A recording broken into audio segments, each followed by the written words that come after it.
Next we have price of related goods. Price of related goods. Related goods can be considered as in two categories. One is substitute goods, another is complementary goods.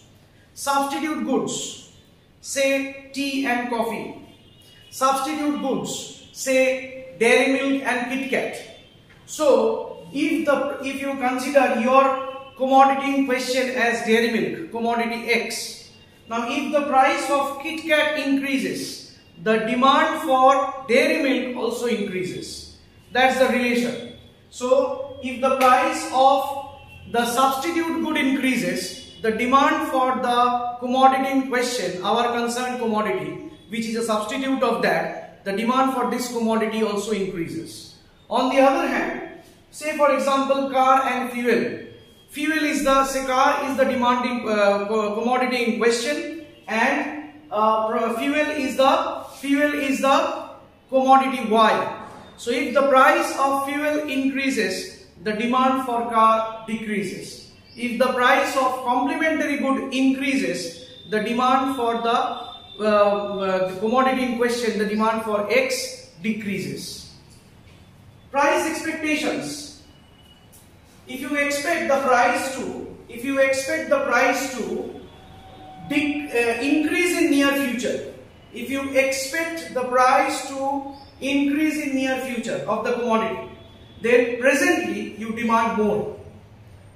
Opposite or vice versa, if you expect the price to fall in near future, then today you demand less. Demonstration effect, a very strange one, a very common one also. Depending upon or following our neighbors, following our friends, at times the demand increases.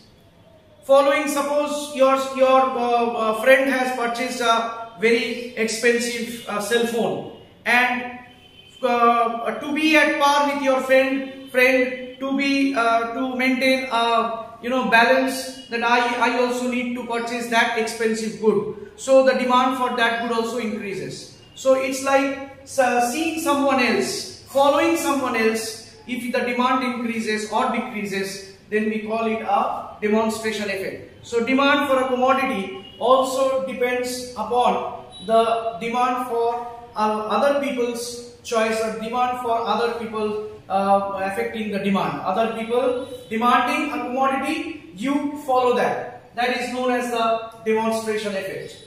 Next comes the number of potential consumers. As the number of potential consumers increases, potential consumers, those who actually buy, not simply going around in the market and there is a huge crowd, that means there are a large number of consumers or people are demanding more. No. If you simply browse or navigate through the market and you are not purchasing anything, we call window shopping, something like that. So then the demand actually in the market is not increasing. So if the people who are actually buying, we call them potential consumers. If the number of potential consumer increases, then the demand also increases in the market.